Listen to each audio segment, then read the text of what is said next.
찬송가 338장 찬양하시면서 10월 24일 월요일 새벽 기도회를 드리겠습니다.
이 시간 세 가지 기도 제목을 놓고 합심으로 기도하겠습니다. 첫 번째는 교회를 위해 기도하면 좋겠습니다. 지난 금요 기도회를 통해서 우리는 모이는 기쁨을, 함께하는 기쁨을 새삼 느낄 수 있었습니다. 승리교회가 모이기를 힘쓰며 함께 예배하고 나아가서는 세상으로 흩어지는 교회가 되게 해달라고 기도하면 좋겠습니다. 두 번째는 특별히 수능이 얼마 남지 않았습니다. 남은 기간 끝까지 힘주셔서 온전히 학생들이 감당할 수 있게 해달라고, 이런 과정들을 통해 하나님의 이끄심을 경험하게 해달라고 중보해 주시면 좋겠습니다. 마지막으로는 오늘 주님 앞에 나온 우리와 또 예배를 위해 기도합시다. 주님, 제가 여기 왔습니다. 제게 말씀하시고 보이시옵소서.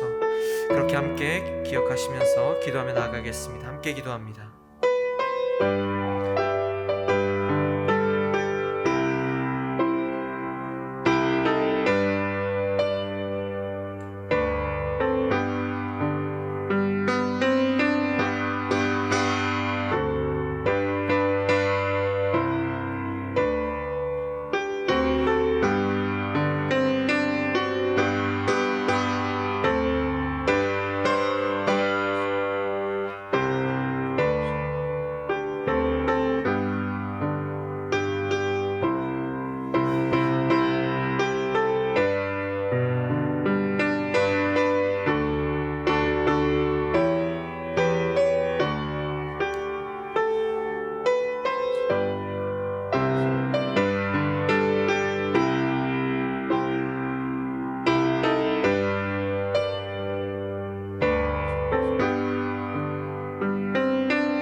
나의 하나님,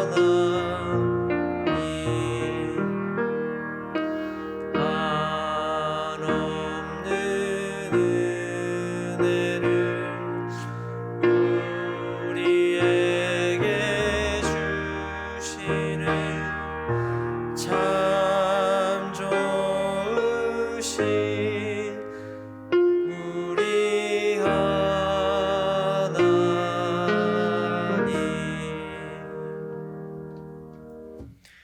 오늘 하나님께서 우리에게 주신 말씀은 요한복음 15장 1절에서 5절까지 말씀입니다. 요한복음 15장 1절에서 5절까지의 말씀입니다.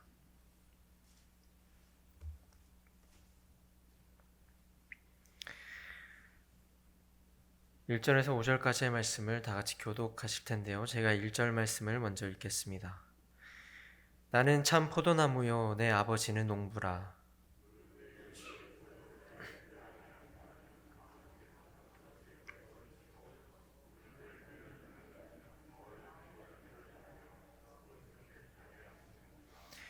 너희는 내가 일러준 말로 이미 깨끗하여졌으니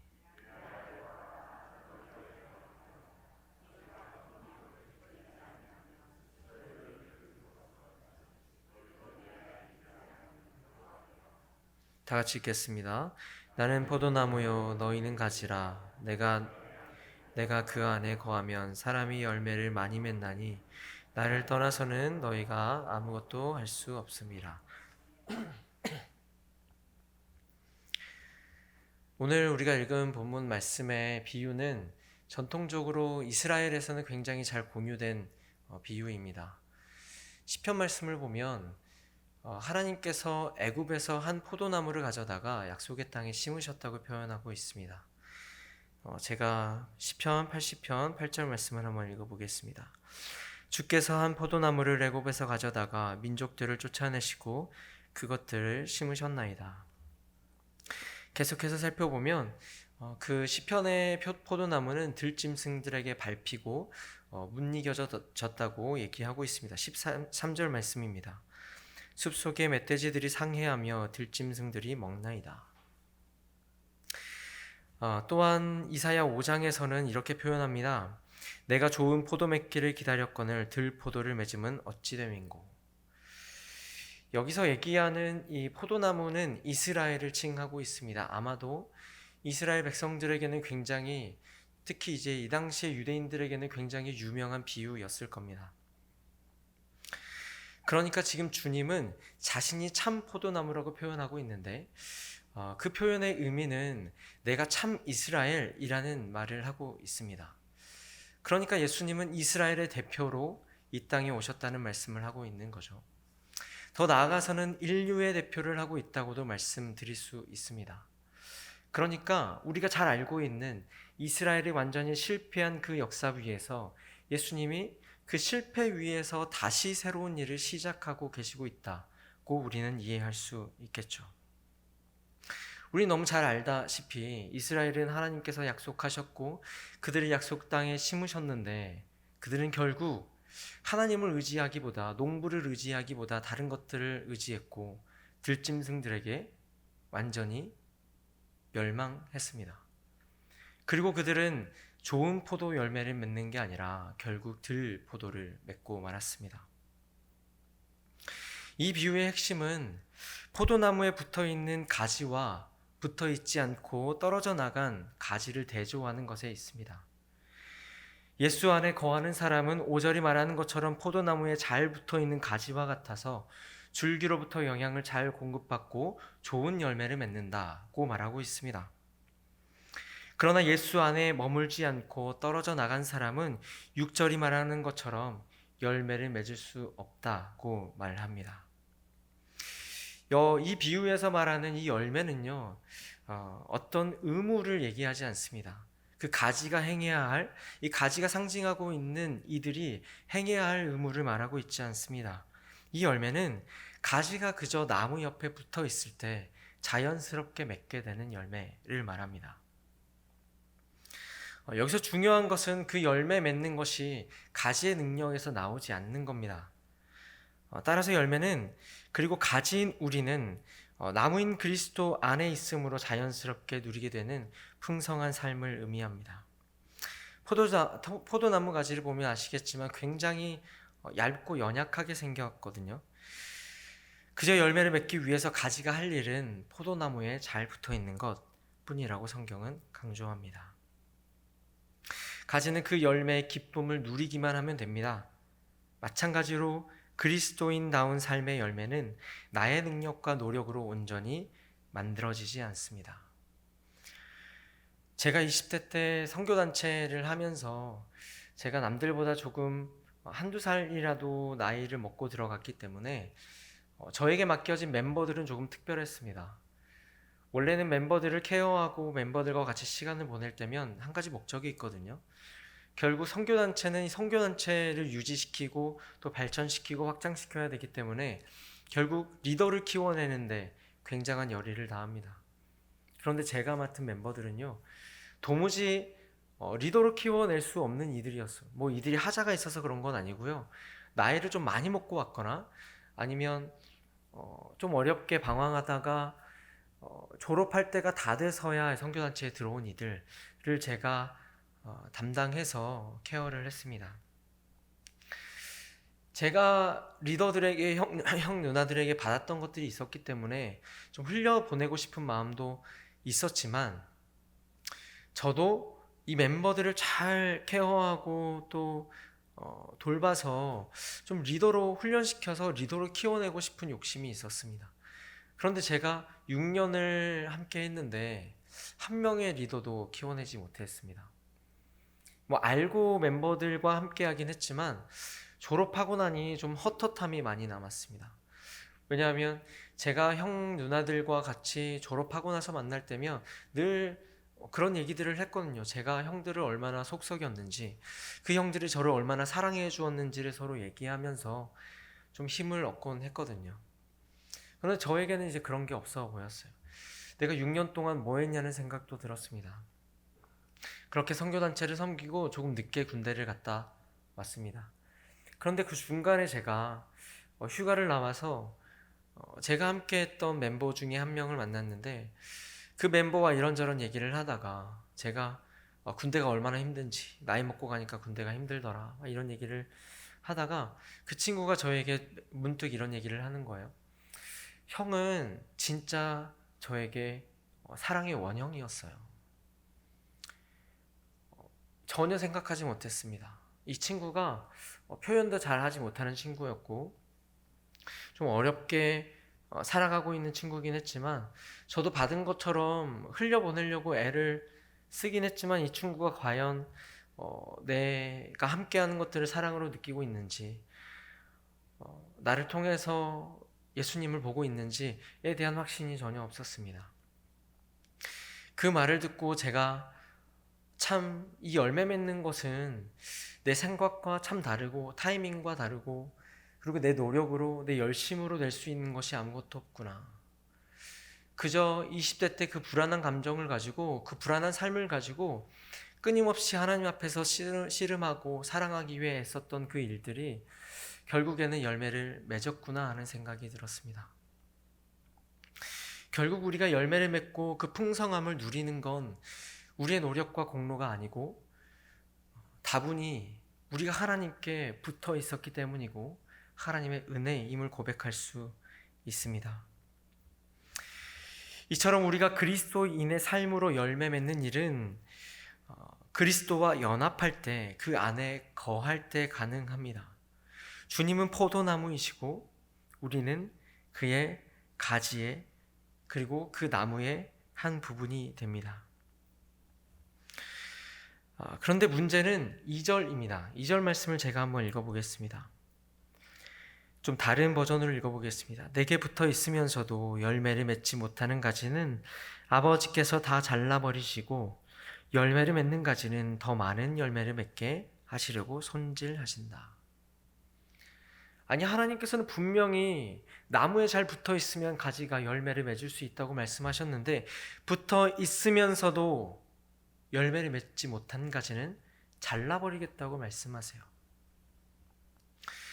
여기서 사용된 이 헬라어 동사는요, 두 가지 의미를 가지고 있습니다. 한 가지는 오늘 본문에서 번역된 것처럼 잘라버리다, 제거하다는 의미가 있고요. 또 한 가지는 take up이라는 뜻인데요, 들어 올리다라는 뜻을 가지고 있습니다. 전통적으로는 제거하다는 뜻을 지지하고요.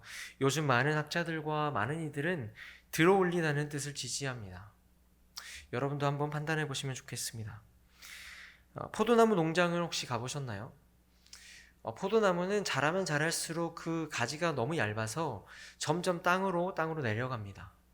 그래서 지지대를 잘 설치해 주지 않으면 땅이 그 나무 가지가 땅으로 자라서 습기가 차고 또 짓밟히기도 하죠.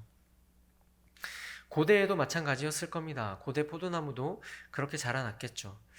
지금은 이 기술이 많이 발전해서 이 지지대가 굉장히 촘촘하고 잘 갖추어져 있지만 고대에는 그러지 않았을 거라고 생각해요. 나무가 점점 자라다가 나무에 붙어 있기는 하지만 땅으로 떨어지기도 했을 겁니다. 그 땅으로 떨어진 나무를 농부가 그냥 보고 있었을까요? 농부는 자연스럽게 그 나무를 들어 올렸을 테죠. 이건 굉장히 자연스러운 그림입니다. 또 이런 표현은 뒤에 이어지는 표현과도 이어지는데요. 다음 문장은 이렇게 됩니다. 하나님께서 열매를 맺는 가지는 더 잘 맺을 수 있도록 손질하신다. 그러니까 가지치기를 하신다. 이렇게 말씀하고 있어요. 그러니까 이 두 가지 표현은 농부가 이 포도나무를 관리하는데 굉장히 할 수 있는 굉장히 합리적이고 자연스러운 그림이죠. 그렇다면 이 의미를 살려서 제가 2절 말씀을 다시 한번 읽어보겠습니다. 내게 붙어 있으면서도 열매를 맺지 못하는 가지는 아버지께서 다 들어 올려주시고 열매를 맺는 가지는 더 많은 열매를 맺게 하시려고 손질하신다. 예수님께서는 8장 31절에서 이렇게 말씀하셨습니다. 너희가 내 말에 거하면 참으로 내 제자가 되고. 이 말씀을 기억할 필요가 있겠습니다. 실마리는 단지 믿는 것에 있지 않습니다. 너희가 믿으면 내 제자가 된다고 말씀하고 있지 않아요. 너희가 믿으면 내 열매를 맺는다고 말씀하고 있지 않아요. 단순히 관계 맺음에만 있는 것 같지 않습니다. 너희가 내 안에 거하면, 내 말에 거하면이라고 말하고 있어요. 이 이스라엘 백성들에게 우리가 한 가지 오해가 있는데, 유대인들과 이스라엘 백성들은 율법을 하나님께 다가가는 혹은 구원을 받는 도구로 사용한다고 오해합니다. 그들에게 율법은 구원받는 방도라는 거예요. 그러니까 그들은 행위 구원을 주장한다고 말들 합니다. 그러나 요즘에는 학계에서는 그런 선입견이 거의 다 제거되었습니다. 이스라엘 백성들의 고대 책들을 보면요, 그들은 그렇게 표현하고 있지 않아요. 그들도 우리처럼 하나님의 은혜를 강조해요. 그런데 그들에게 율법은 뭐냐? 그들에게 율법은 하나님과의 관계를 유지하기 위한 수단입니다. 하나님과의 관계 가운데 머물러 있기 위해서 그들은 율법을 사용했습니다. 단지 예수님 시대에 그 율법이 많이 망가져 있었기 때문이에요. 그래서 예수님도 그 율법을 제거하기 위함이 아니라 완성하기 위하여 오셨다고 말씀하셨죠. 우리가 하나님 앞에 하나님께 예수님과의 관계 안에 머물러 있을 수 있는 방법은 말씀대로 살아가는 겁니다.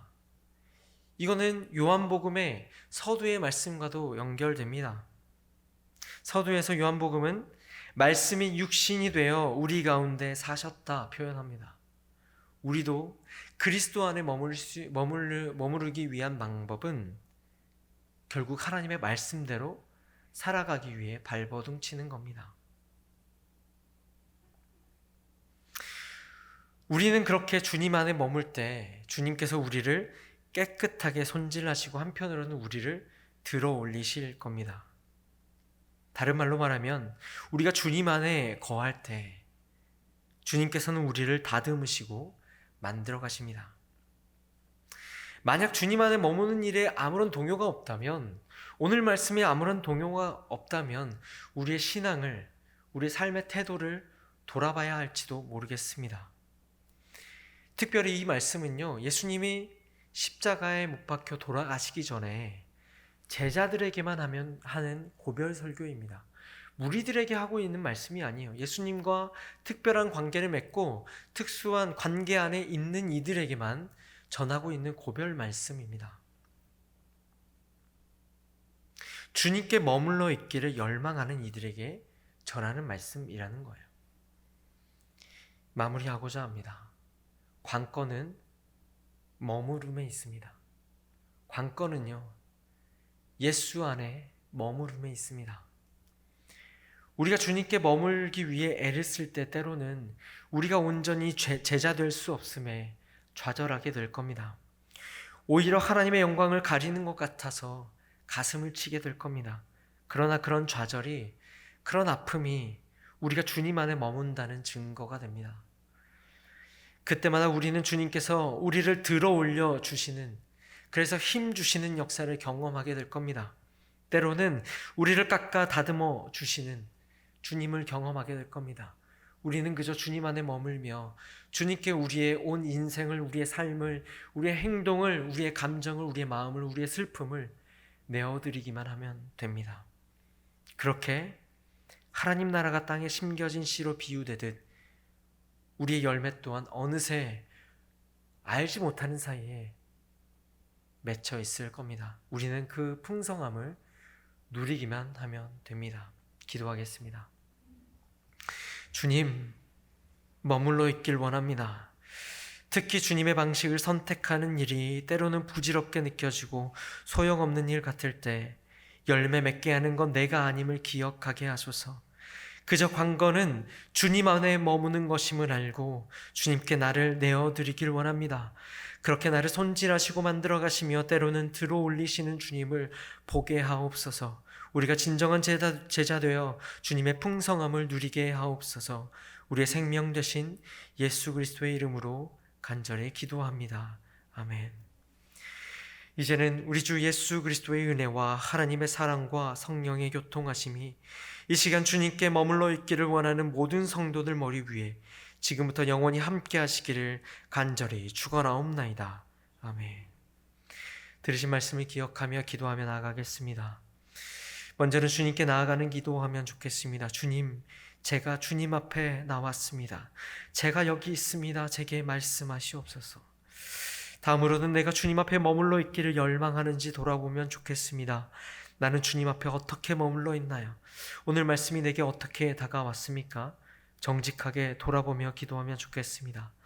마지막으로 주님 앞에 머물며 나를 내어드리십시다. 내가 주님께